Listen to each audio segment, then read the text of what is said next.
All right. Good evening, ladies and gentlemen, and thank you so much for your patience. We would start now. I can assure you that your patience would be well rewarded by today's session. So, before we start the event, it's a great privilege that we have the release of this book by Major General Ian Cardozo today. जिसको हिंदी में कहते हैं कि आज general Cardozo की पुस्तक का विमोचन हमारे समक्ष होगा। अब मैं हिंदी में किसलिए बोल रहा हूँ, क्योंकि ये शब्द विमोचन मैंने सुना कई बार और मेरी बड़ी तमन्ना थी कि इसको मैं कभी प्रयोग में लाऊं। So today we have the release of General Cardozo's book at Vasant Vihar Club. Then I call upon, first of all, retired Major General Ian Cardozo here next to me, and perhaps I can request all of you to give a round of applause to him.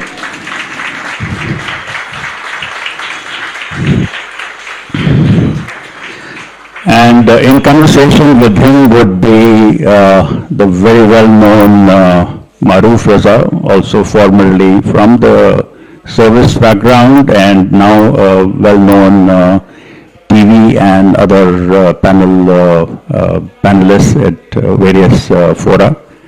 This event incidentally has been co-hosted by Roli Books, and I would request Mr. Pramod Kapoor of Roli Books to come forward and hand over the copies of this book to General Cardozo and to Maroof Raza. And General Cardozo would unveil the book in front of you.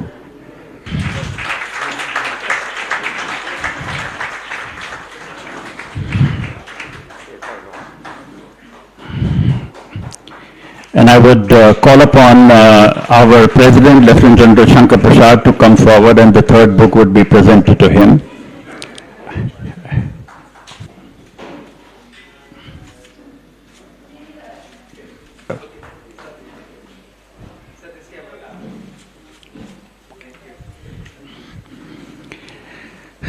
I will request General Shankar Prasad to present bouquets to General Cardozo and to Maroof Raza.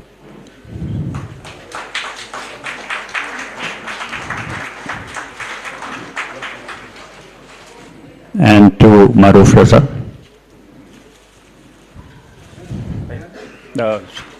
Can you just take care of it?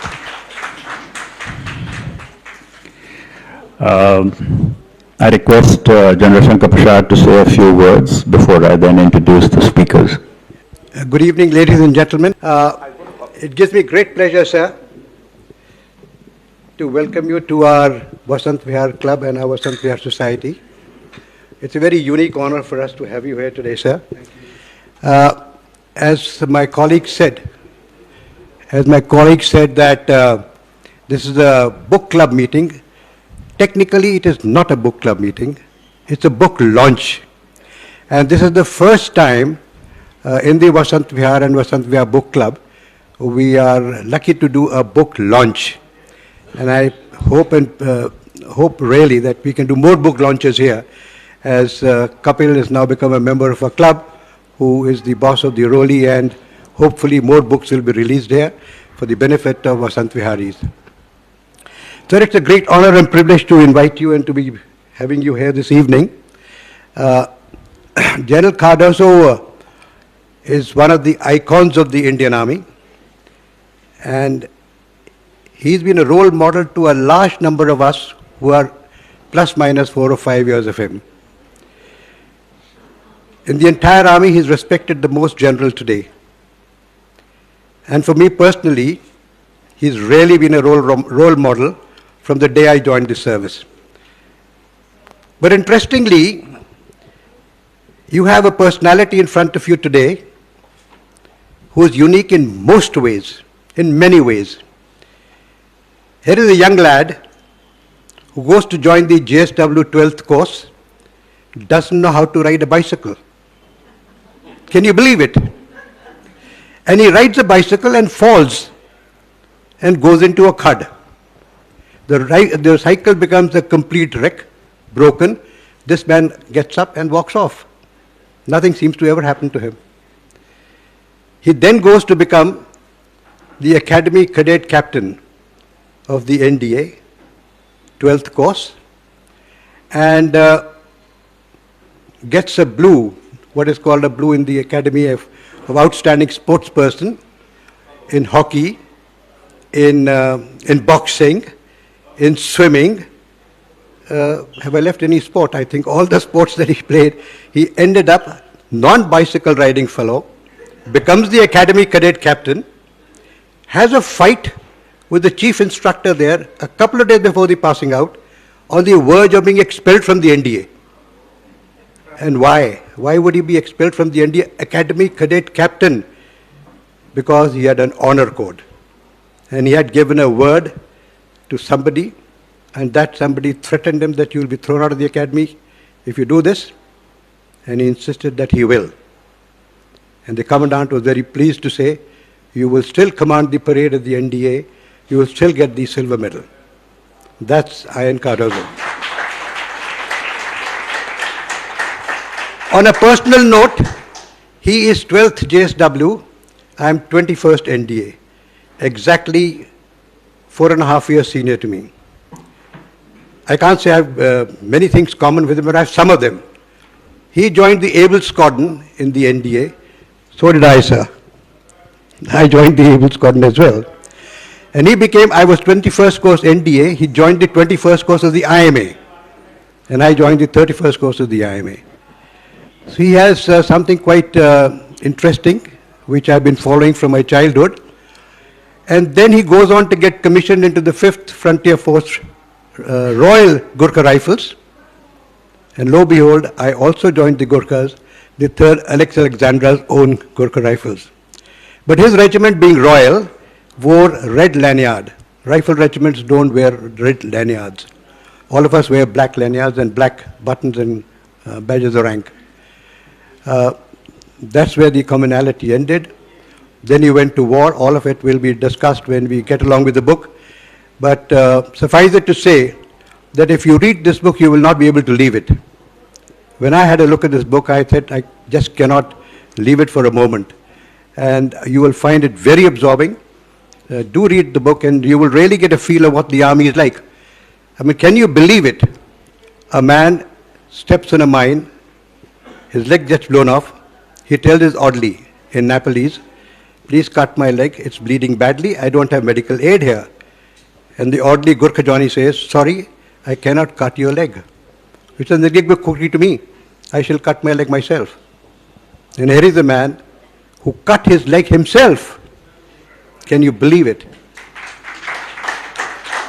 And then became a battalion commander, a brigade commander, a divisional commander, and all the rest of the appointments, and finally a chief of staff of a corps. What a fantastic career. All of us of his period, plus minus 5 or 6 years, still find him as to one of the finest gentleman officers we've ever had in the army. Ladies and gentlemen, please give a big hand and we welcome General Cardozo to the club and to the book launch. Thank you very much for coming here, sir.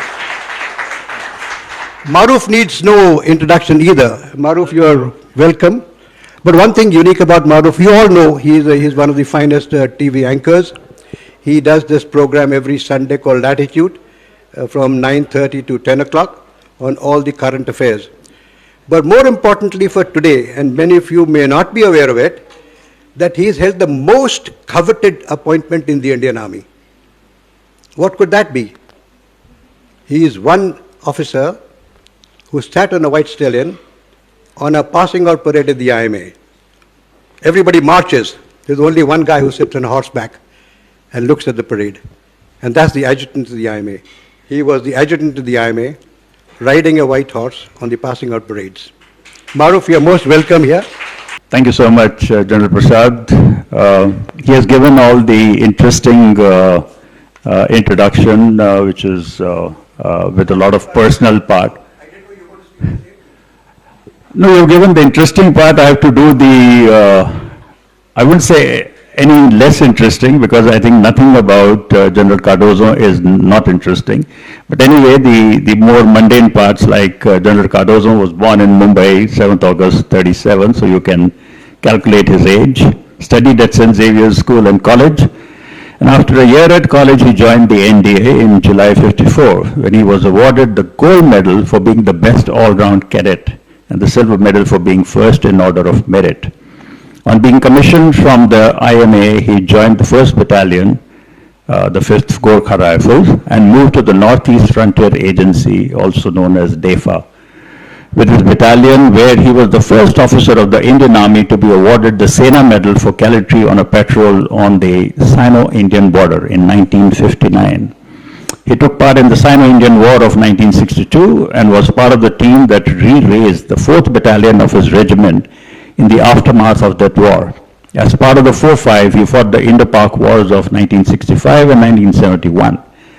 Disabled during the 1971 war at Sylhet in Bangladesh, he overcame the disability of losing a leg and changed the mindset at Army headquarters by proving that losing a leg did not take away his ability to command troops in the Army.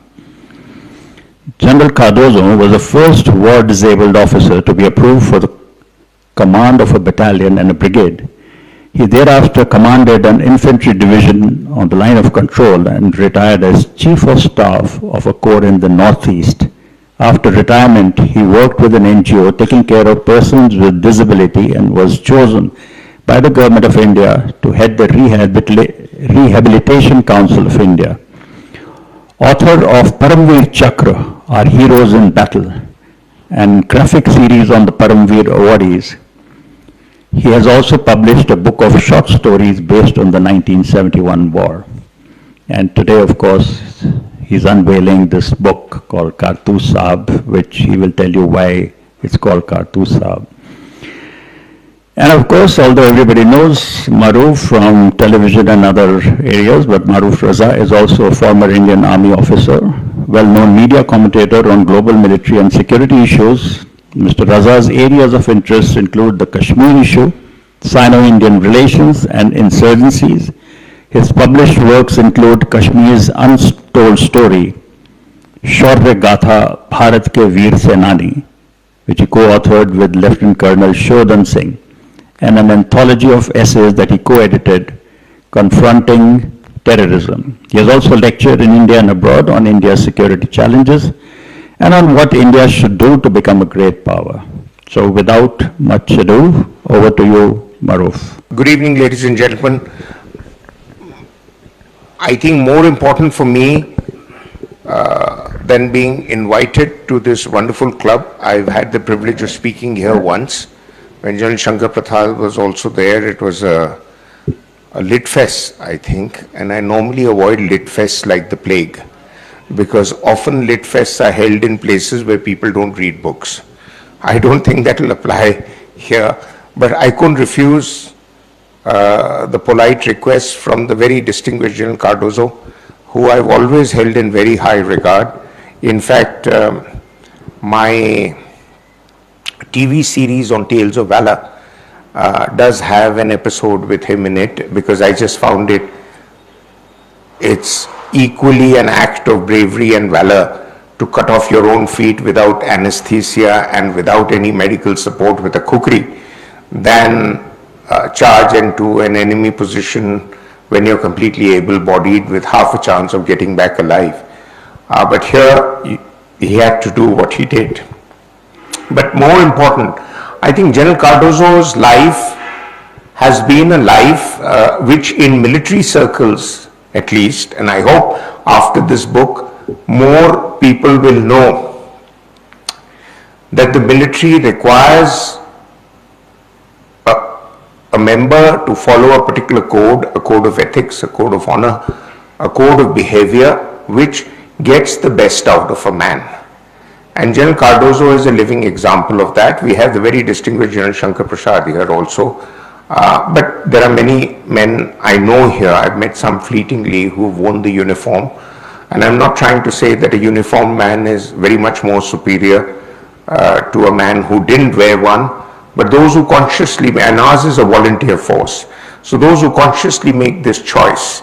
And I remember reading a quotation in the military academy when I was a cadet about 40 years ago. It said that those who join the profession of arms look not for financial affluence, because the price tag for volunteering to die cannot be computed.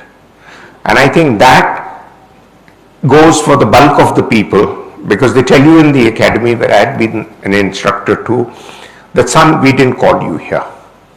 Now that you've come here, you've got 21 days to make up your mind.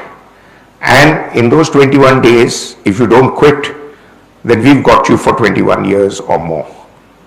And that is a thumb rule. Of course, the rarity like me is able to get out for my own reasons.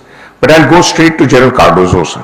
What is it, General sir, that led you to write this book? Was it that suddenly the wave of publicity that came your way after some of the TV interviews, maybe even my show, or was it that something was inside you for a long time? Because I've read your other works, sir. If you remember, I had the privilege of getting a signed copy of Paramveer from you. You've also done a book on poems, which you had kindly presented me, The Marigold, and we'll talk about it later. But why this book and why now? Thank you, Maroof. And thank you especially for being here. I made a request to you, knowing fully well that you are a very busy person. But I had no idea that you were in the middle of your daughter's wedding. And yet, you were so kind to say yes and to be with us on this occasion. Thank you very much. Thank you. I was asked to write this book about 11 years ago. But, as Maroof said, we are brought up on a code of conduct in the army, which tells us, do not blow your own trumpet and do not beat your own drum. And therefore, I resisted writing this book because it is about myself. Later on, many years later, after the war, I had already lost my leg by then, and I was in Kovalam beach in Thiruvananthapuram, and a boy was drowning in the sea, and he was shouting for help, and there was nobody to help him. Now, I can't swim with a wooden leg, so I had to take off my leg, be helped by two officers to be launched into the sea, and I brought him back.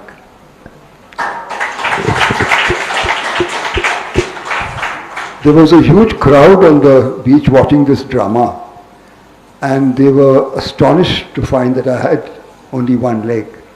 And there was a group of journalists there also who said, we have a story. So I said, there's no story. Then they said, why? I said, we don't talk about ourselves in the army. Many years passed.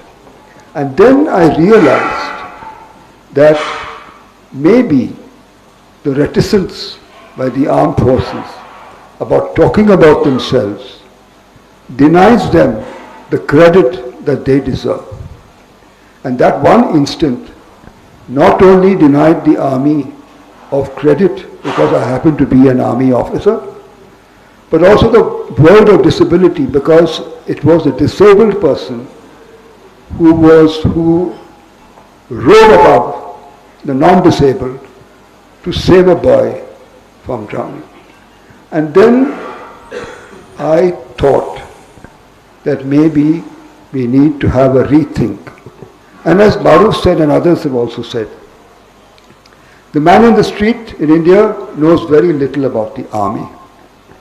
It's about time that someone brings these stories to them so that they know as to what we do to make them secure.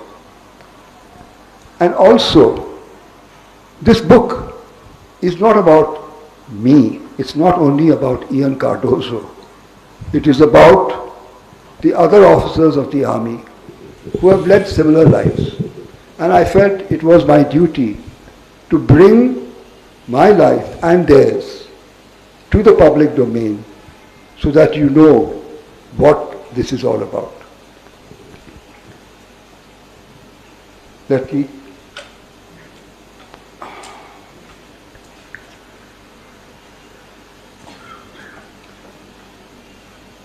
As Maroof said, a lot has written about the wars, but histories are not everybody's cup of tea.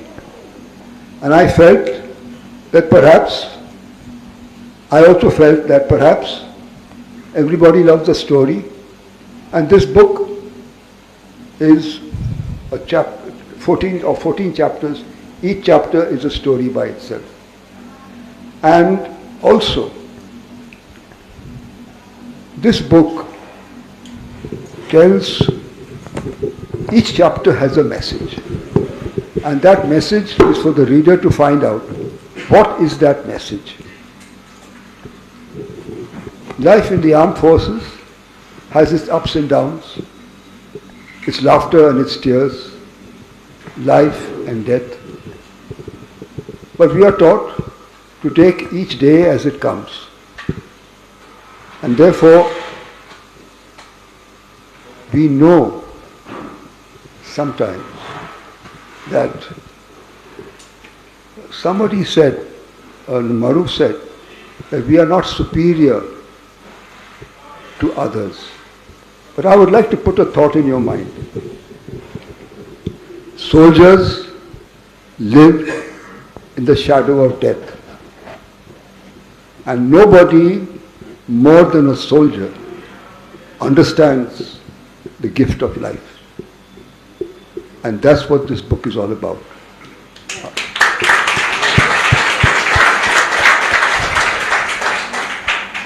A reporter once asked me, and he said, "Sir,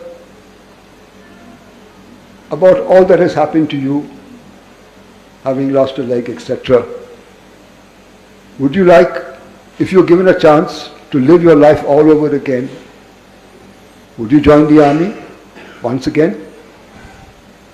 I thought about it for a while, and I said, yes, most certainly so, because there is no life like the army.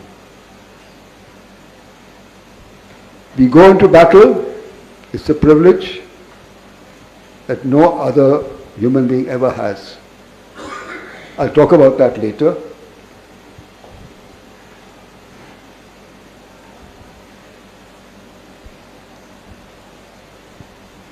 Life given to us is a second chance. Those of us who have seen battle, those of us who have seen war, those of us who have been in the thick of things, and therefore we, more than anybody else, need to know that we need to live being kind to others, be respectful to others, to do what is right, irrespective of the consequences, and that's what this book is all about. I hope I've answered your question, Maroof. More than. In fact, you led me on to my next question. You know, the whole issue about leadership that comes out in your book again and again, sir. And I think sync with leadership issues, and those who've been in uniform will bear out with me on that, is the men we have had the privilege to lead. Because the Indian soldier is second to none, and the Indian Army since World War I has lost no war but for the reverses in 1962, and that I squarely lay the blame on our political leadership and some of our senior generals. It's come out in great detail in my latest book, Contested Lands on India-China Issues. I have a copy here for you, sir, since you're a veteran of that conflict. But the point is that the man demands very little from you. The man demands you lead him and lead him the way he expects you to lead. I remember once spending an evening with Lieutenant General Samay Khan, Senator, former army commander, and happened to be a course mate of my father, so he invited me over for dinner in Lucknow. So at the end of the meal, we just sat down. Mrs. Samay Khan excused herself. We sat down and started talking about life in the army. I had just resigned. And General Samay Khan said, you know, there is no other army like ours, and there are no men like ours. And they get the best out of you in leadership. But the other aspect that I'd like you to highlight about, that I think you did it more than once, that you stood up to bullying senior commanders, who often said, this is an order, go and follow it. And I think you stood up and said, sorry, I mean, it doesn't make sense for me, especially when that brigadier told you to go and attack a post in Pakistan and that he'll give you an MVC for that. So the fact is, what is the leadership message that comes with your book? Before I forget, I would like to tell this audience that General Shankar Prasad and his colleagues from his battalion did a fantastic job in 1971. But he never got an award. We need to know that in the Indian Army, not everyone gets a medal. There are many who do great things and are not recognized. And that is where I was campaigning for a statue to be put for the unknown soldier. Shankar Prasad is one of them. There are many others. I was wanting it to be put, a statue to be put in the Chhatri between India Gate and the National War Memorial, but that hasn't happened. But we need to understand that there are many who are never recognized. Now, to answer your question, Maroof, what this audience needs to know is that the Indian Army officer has the unique privilege of leading men into battle. A privilege not given to many other human beings. And this unique privilege falls on the shoulders of young captains, majors, and lieutenant colonels. And why is it unique? It is unique because all of them know that many will not come back alive. But they do what has to be done. Why? Why do they do? Why do they go into death, the valley of death, knowing fully well that they may never come back? And they do this because the young officer leads from the front. Leadership has many qualities, but one of these most important qualities of leadership is personal example. The young officer tells his men, he doesn't tell his men, "Tum aage jao, main piche aa raha hoon." Instead he says, "Follow me, mere piche move." And he's there right in front, facing the maximum fire and the brunt of the enemy. And the Indian soldier, the best soldier in the world, follows him unhesitatingly because they know that their young tiger is out there right in front, taking the maximum risk. And to just give you an example, in the 1971 war, my battalion, the 4th Battalion, the 5th Gurkha Rifles Frontier Force, we entered the war with 18 officers. And in a war which lasted just 13 days, only 7 survived.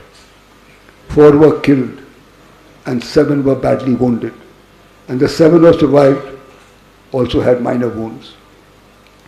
So this is what leadership is all about. Yes, it is also discipline, it is duty, it is commitment, it is dedication, it is honor, it is chivalry. All these go to make a great leader. So this is what leadership is all about. In the Battle of Atgram, my battalion, I was not with them, I was still in Staff College. We did not have artillery because we came from a counter-insurgency area where artillery is not used.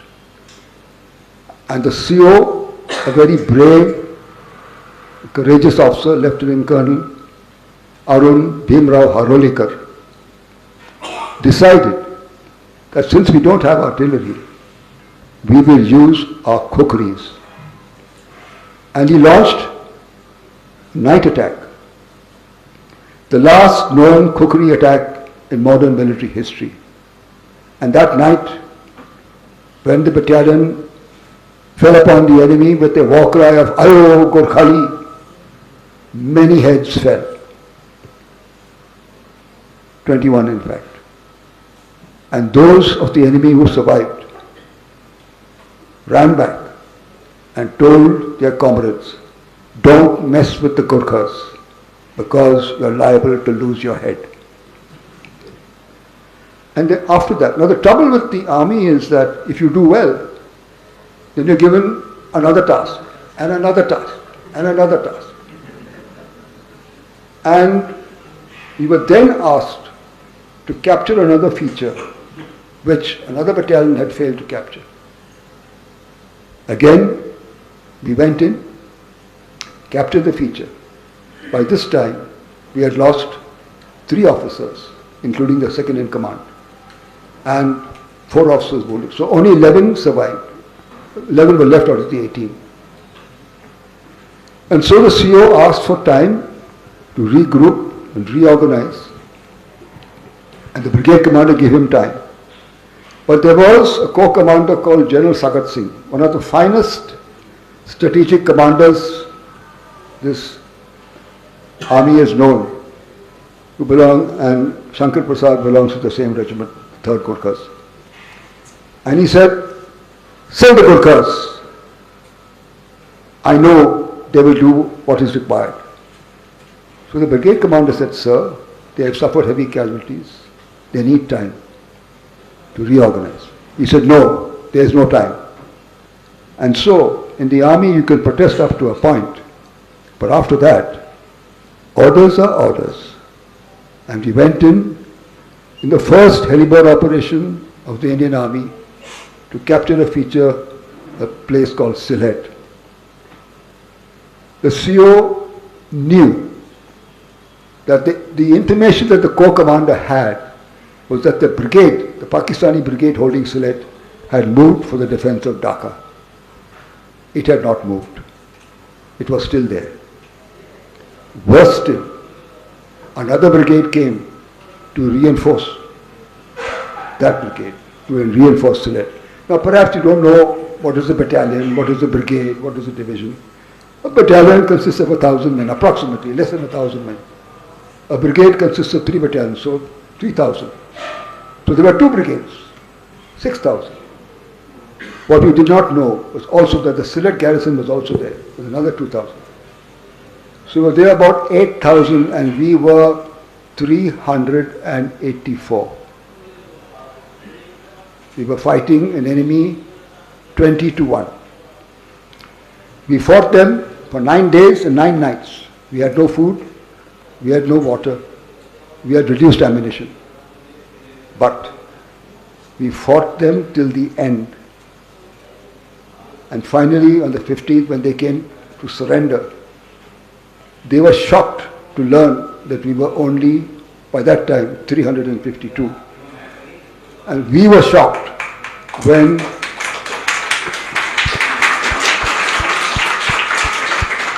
we were shocked when 3 brigadiers, 2 full colonels, 170 officers, 290 JSUs and 8,000 troops surrendered to us. So this is all about leadership. The Indian Army is a fantastic army. It has got fantastic officers and fantastic soldiers. God bless them. I hope I've answered you. More than, sir, more than. There is an aspect about soldiering and conflict which people don't touch, because either it's just given that if somebody got an award of gallantry, then he's super brave, and somebody else who's been in conflict, with no disrespect to any arm or service, I'm also a PBI, pure bloody infantry like you, but I have found that, you know, the way in movies and all they projected, कि ये बड़े वीर हैं, ये बड़े बहादुर हैं, then I look at the shoulder insignia and all, then I know that they've been far from the scene of action, because infantry is really the front line. There is an aspect, and there is enough written about by you in your book about fear. Now, fear is something, you know, Sam Manekshaw, a great public orator, and I heard him speak last was the infantry lecture in '94 at Vigyan Bhavan, in which he was asked about fear. And he said, you see, fear is with everybody, but you learn to conquer it. And if you say that you don't have fear, you're either lying or you're a bloody Gurkha Johnny. So you both have led Gurkha troops who don't understand the meaning of fear. And there is an anecdote in military circles which you must have heard, that a commanding officer once speaking in his regimental darbar, he had got instructions to seek how many men would like to become paratroopers. So he asked, how many of you would like to jump off a plane? Gurkha battalion. Yes. And he asked, how many of you would like to jump off a plane? So 3 or 4 hands went up. So he was shocked. I mean, only 3 or 4 paratroopers from a battalion of 800 men. So he said something to the Subdar Major on Gurkhali, and the Subdar Major stood up and gave them a mouthful. That, you know, you guys should go home. I mean, how dare you call yourself a Gurkha, that we've just got 3 or 4 volunteers to become paratroopers to jump from a plane. So suddenly it dawned on the whole thick Gurkha Johnny that they were meant to jump off with parachutes, not just like that. So suddenly all hands went up. So the commanding officer said, then who are the other 3 stalwarts who raised their hands before? Stand up. So they stood up. He says, how is it you understood that you could jump with a parachute and the others did not? They said, sir, we just understood that we were asked to jump off the plane, so we jump off the plane. And God would take care of the rest. So fear is something that needs to be conquered. Fear is something that everyone has at some level inside them. What were your experiences with fear in the operations that you were there? Because in your writings, I don't see any mention of any serious hesitation on anybody's part. Yeah, there was no hesitation on anybody's part because we belong to the Gurkhas.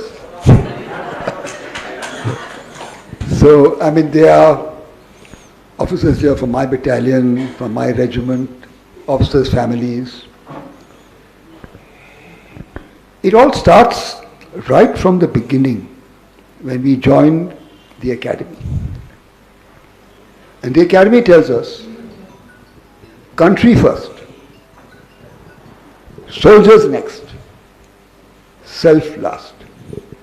And when you put your country first, when you're given a task, you're so committed to doing what you have to do that you have no time to be afraid. You're so busy leading your men, you know you're so responsible, you're so accountable for the capture of the objective. There's no time, occasion to be afraid. And there's also the question of honor.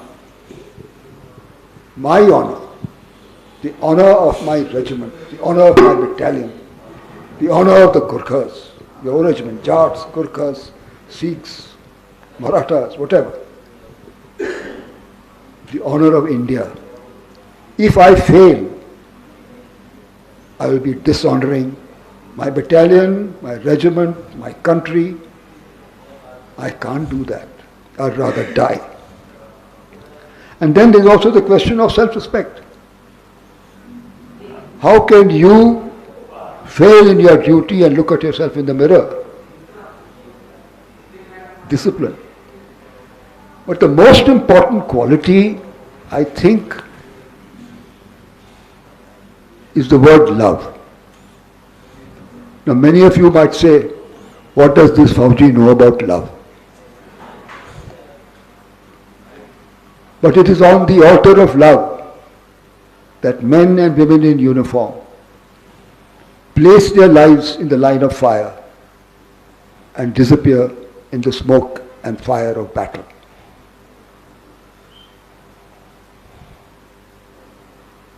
Love for your country, love for the people of India, love for the soldiers, love for the regiment, and love for a way of life that has no equal. And therefore, as Maroof rightly said, we are taught right from day one that fear is common to all people. Some people are fear of one thing, some are afraid of many things, but it is our job to ensure that we conquer fear. Also, we also believe that you will not die unless the bullet has your name on it. And there's an interesting story from a Pakistani book called Bubbles of Water. When in a battle, a particular Pakistani Jaisiya was running from pillar to post, hiding behind this rock and the other. And his company commander said, "Saab, what is wrong with you? Don't you know that you will not die unless the bullet has your name on it?" And the Jaisiya replied, "What about that bullet which says, 'To whom it may concern'?" So, that is all about fear. Fear is common to all human beings, but in the armed forces we are taught to control fear. Can I answer the question? Yes, indeed, indeed. Now let's get on to something slightly more, the big picture, sir.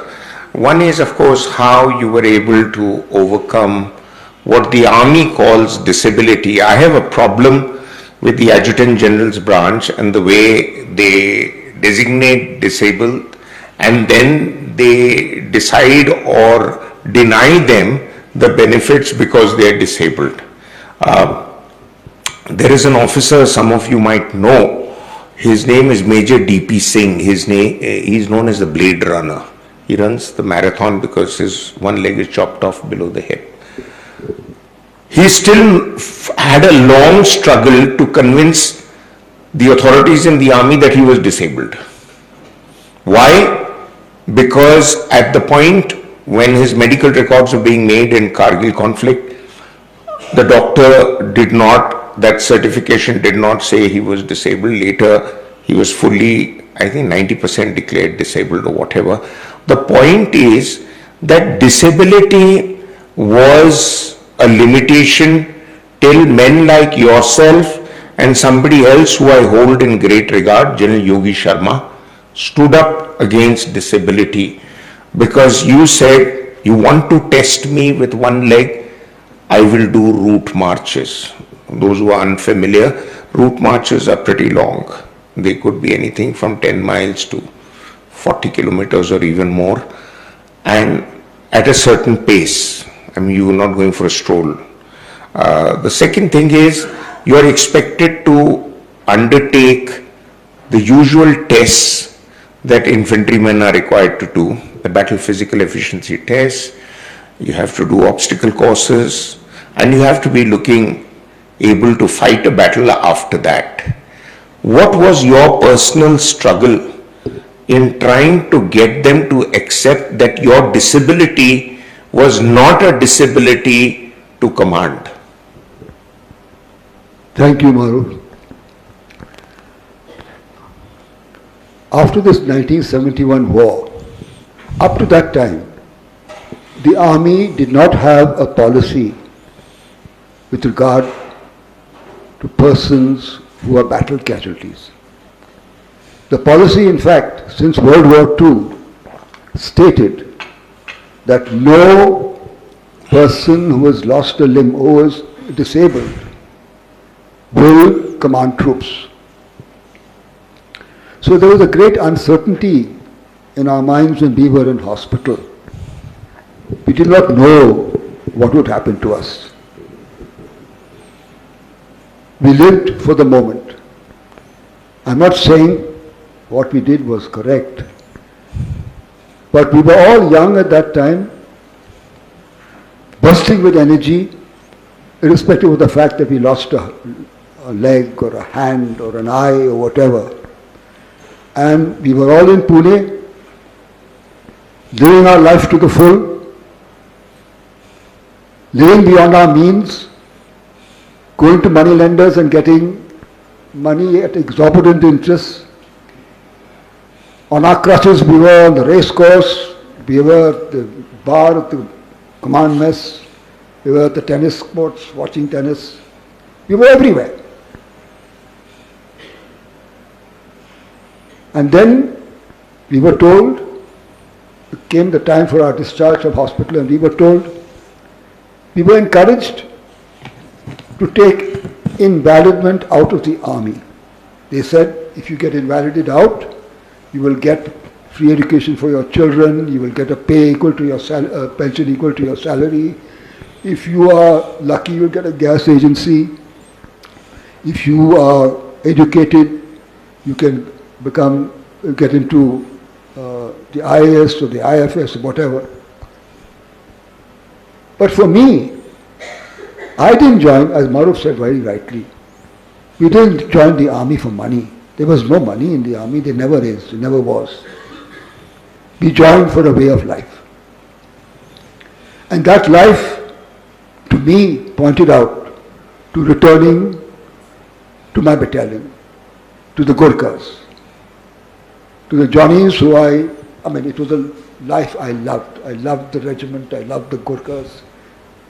There was no question of not being able to go back. And while I was in hospital, somebody gave me a book. It was called Reach for the Sky. It was a book about a Royal Air Force pilot who had lost both his legs in a traffic accident. But there was a war on, and the British allowed him to fly. He not only flew, he became a war ace. That means he shot down 21 German fighters. And then he got shot down over Germany. He ejected, but both his legs were caught in the cockpit. He landed on his stumps and got badly hurt. The Germans were highly elated. They captured a war ace and they took him to hospital and they published in all the papers, we have captured Douglas Bader. And they asked him, what do you want? He said, I want my legs. There's a spare pair of legs in England.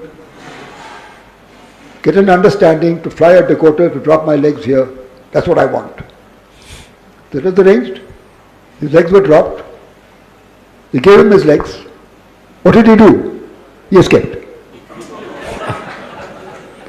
But how far can you go with two wooden legs in 2 to 3 feet of snow in winter? They captured him. They brought him back. They put him on the first floor of the hospital and they took away his legs. What did he do? He crawled out from his bed, went to all the other beds, pulled off the sheets, bed sheets, made a rope, tied it to the bed, got it out of the window, and escaped once again. But this time he had no legs. He crawled in the snow till he was caught and put into a high security prison. When I read his story, I said, if Douglas Bader could do that, what is the problem with people like me? I've lost only one leg. And so I decided that I did not know what I would do. I had no idea, but I said, I'm not going to be invalided out. I'm going to remain in the army and I'm going to command troops. And as Maroof, it's a long story, so I cut it short. As Maroof said, we have a PPT test. I was posted to Army headquarters. I did my PPT test. I left some officers behind me, 7 officers behind me with 2 legs in the 2-mile run. And the officer conducting the test was very happy. He wrote a good report about me and sent it to Army headquarters. But by this time, all my coursemates had been promoted and I had not been promoted because there was no policy on war wounded. And I felt I was being punished for no fault of my own, being punished for being wounded. However, the army has its own way of working things out. And they came across with a policy called shape. I was put into shape 2, which meant that I could not join my battalion. And I was posted to MO Directorate, Military Operations. And the Director of Military Operations asked me, which battalion have you commanded? So I said, I have not commanded a battalion. He said, why? And I explained to him. He said, don't you want to command a battalion? I said, yes, I do, sir. Apply. I applied and I was sent with the Vice Chief to Kashmir on a tour. He and the formation commander, the 2 pilots were going from post to post in choppers. I was going on the ground. At the last post, at 3 in the morning, I was told the post commander was a friend of mine. I decided to meet him. So I climbed about 2,000 feet, had breakfast with him, and when the Vice Chief landed in a chopper, he said, how have you come here? I couldn't understand what, I thought maybe he felt that I was being NDA, I had wangled a chopper to get there. So I said, sir, I climbed. He said, you can climb? I said, sir, what I can do, what battle casualties can do, does not exist in the minds of my senior officers. He said, what do you mean? Incidentally, he's also 3rd Gurkhas. He's a wonderful man. And he said, you can climb? I said, yes. What is the problem? I said, sir, we battle casualties have not been given the opportunity to prove what we can do. He thought about it. He was very good. He went to the chief and said, sir, this boy can march, he can climb, he can run, he can swim. What is the problem? Why can't we give him a battalion? And the chief said, send Cardozo with me to Ladakh, I'm going there next week. I went with him. He saw me climbing, going up and down. He called for my file and said, yes, give him a battalion and other war-wounded officers who are not taking shelter of their wounds. So that is how I became the first officer of the Indian Army to be approved for a battalion. But I didn't command, I was not the first to command, because there was no vacancy in 4-5 or 1-5. And it went to General Vijay Oberoi. And then I went to my battalion. Problems did not end there. On my first day, I reached there at night and I said, what is the program for tomorrow? And they said, we are going on a 40-kilometer route march. There will be a jeep for you. I knew that if I sat in that jeep, I could not command this battalion. as somebody said, General Shankar Prasad said that they wear black or dark green lanyards, but my battalion wears a red lanyard. The red lanyard was given to 15GR in 1924 as being the best battalion in the British Empire. So I said to myself, I have been boasting that battle casualties are as good as people who are with two legs. Now is the time to prove to myself that I am as good as what I say, and if not, I do not have the right to command this great battalion. And so the next day, I started early in the morning, 5 o'clock. I marched non-stop for 10 hours. I did 40 kilometers. And then there are people here from the disability sector, they will know what I'm talking about, because I understood the meaning of empowerment. I felt totally empowered, and I knew that now nothing can stop me. And this is all about disability. If you give persons with disability the opportunity to dream and to do great things, they are as good or better than people who are non-disabled. Have I answered this? Very much, sir. I know it's stretching a bit, but I'll stick to 3 short questions, sir, and would request smaller answers. The first is, you commanded a battalion, you then commanded a brigade, commanded a division. In all of those, the commander or the commanding officer, if he's good, he's respected, revered, even worshipped.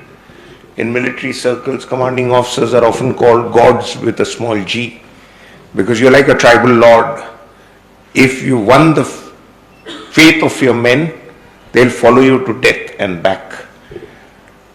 What is the message that you want to give? For a moment, let's forget the youth. I want this book to be read by every young officer in the academy and every young officer in the army. What is the message that you want to give with your book to those who read, that to command is to command physically and in the minds of your men you command? How do you command? What were your benchmarks for command?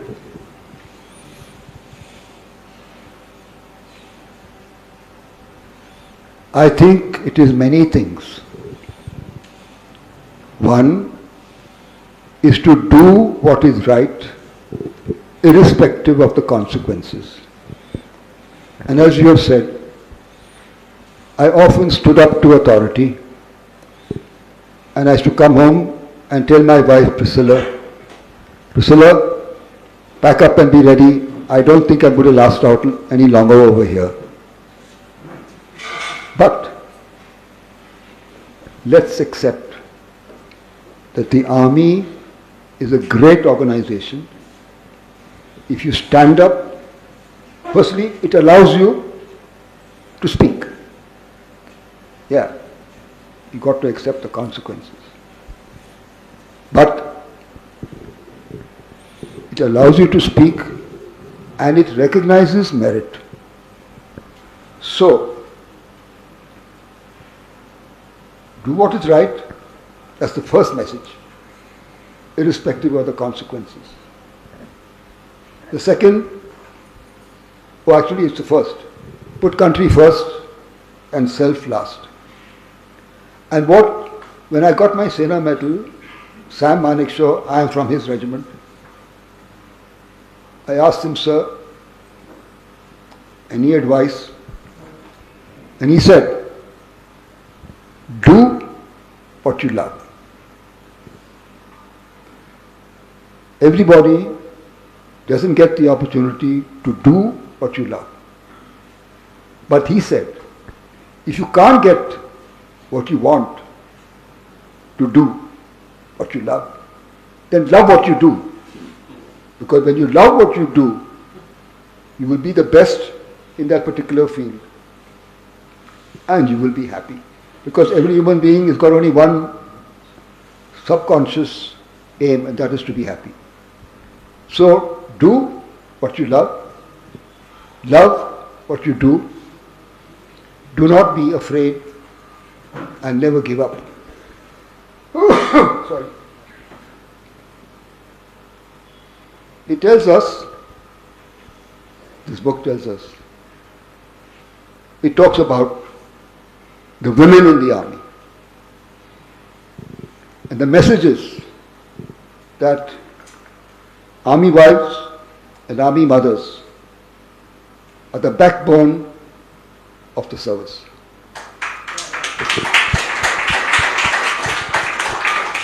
Without them, we cannot do what we do.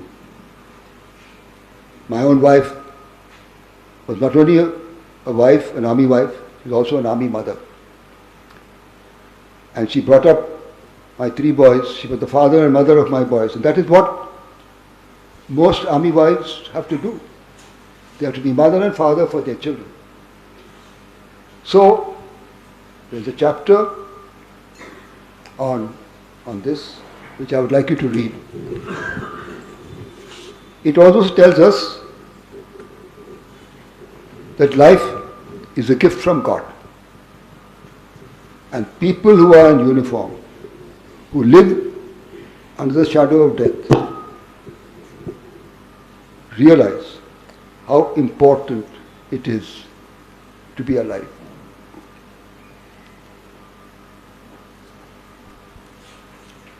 It tells you to believe in God. I ask God for many things. Sometimes He said yes and gave it to me immediately. Sometimes He said no, but gave me something better. And sometimes He made me wait. Like for command of a battalion, I had to wait for 7 years. But He gives you the best. India is a very spiritual country. We all believe in God,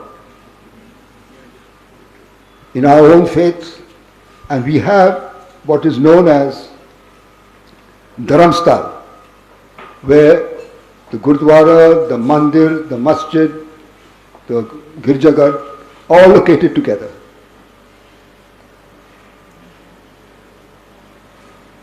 Please remember, in the 1971 war, we were commanded, the army chief was the Parsi, the army commander was a Sikh, the chief of staff, who was the brains behind the operation, was a Jew. We had 2 co-commanders who were Christians, 3 div commanders who were Christians. In the army, there is no question whatsoever as to about differences in faith, because our lives are in the hands of each other. There is no question. We believe in unity in diversity. And I think this is also one of the messages of this book. Very true, sir. In fact, it's sad. People are trying to draw wrong inferences about life in the army now, and all sorts of corrupted messages are doing the rounds about what makes a good Indian soldier and what doesn't. But that's a subject of another debate. The last point I wish you to pay a little attention to, one is, of course, you referred to it, that the role of the lady wives, the mothers, the support that women provide, because really without them, soldiering would not be what it is.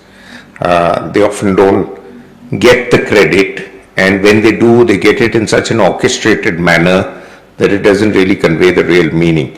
But I mean, Mrs. Cardozo is here. I've seen her accompany you to many functions that I've had the privilege to attend. The role of the wife needs to be understood a little more by the ladies here, that while it's a man's world, at least as yet, and women are coming into the army, women have always been in that world. Would you like to elaborate?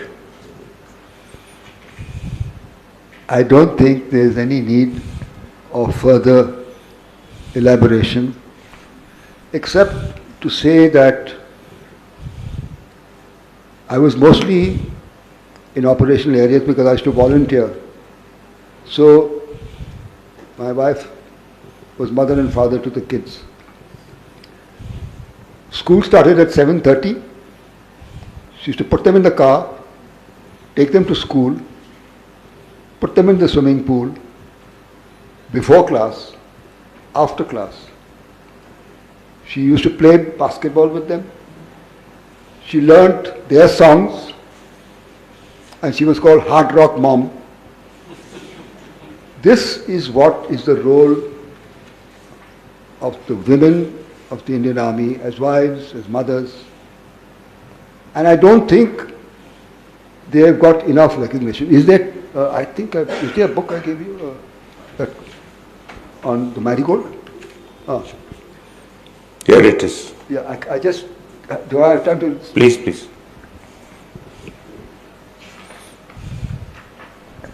I've written a book of small poems about war, and I think this will answer your question.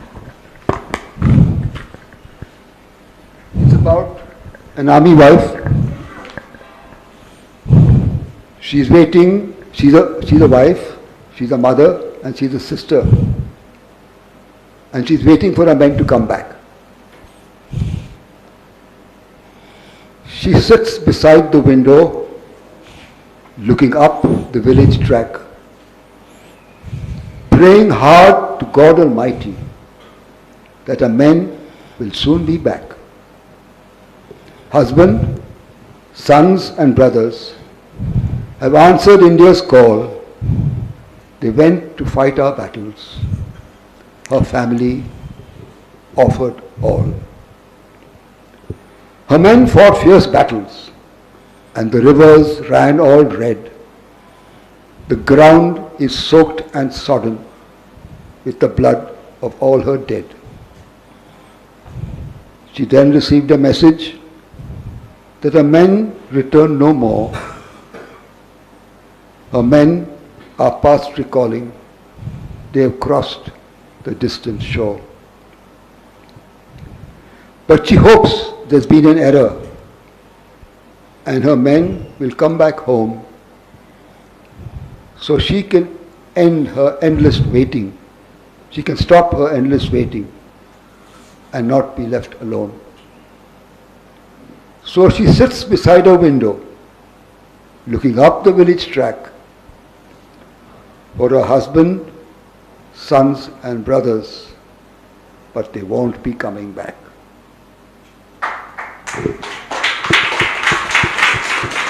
I think that sums up what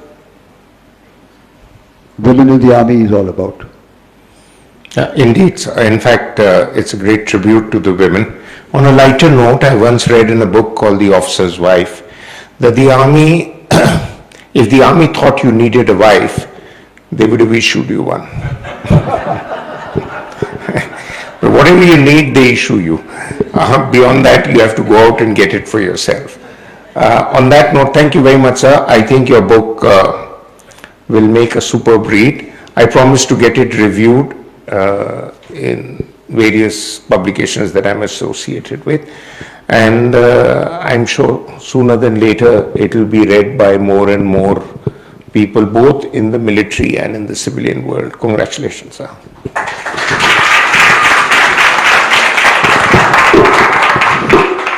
Thank you, Roli Books. Thank you, Roli Books, for giving me the opportunity to tell the story about the army and what it's all about. And thank you, ladies and gentlemen, for being here to hear what two Faujis, or three Faujis, have to say about the life they led, a life that has no equal. And I hope this event brings us closer to your hearts and minds, because you need to understand, ladies and gentlemen, that your word, your opinion, your views are very important to shape the policies of this country. And for that, you need to know what we do to keep you safe. And if the three of us have been able to convey to you what life is all about, then I think this event has been worthwhile. Thank you very much. Thank you so much, sir. We are not going to let you go right away. I'm sure the audience have a few questions, so we will take a few questions very quickly. The first comment, please. The first comment comes from the privilege is that of our club president. Ladies and gentlemen, we spoke a lot about the women in the army, and we given a number of quotes by General Field Marshal Manekshaw. But sir, with your permission, if you recall, General Manekshaw, one of the army passing out parade at the Indian Military Academy, he was reviewing officer and he was addressing the cadets. And you know what he said? He said, there are no runners-up in war. So you can only be a winner. And more importantly, he said, अगर तुम लड़ाई से हार के आ गए तो तुम्हारी बीवी भी तुमको छोड़ देगी, घरवाली। अगर लड़ाई में से तुम हार के आ गए तो तुम्हारी घरवाली भी तुम्हारी इज्जत नहीं करेगी। तो घरवालियों का इतना रोल है लड़ाई के अंदर।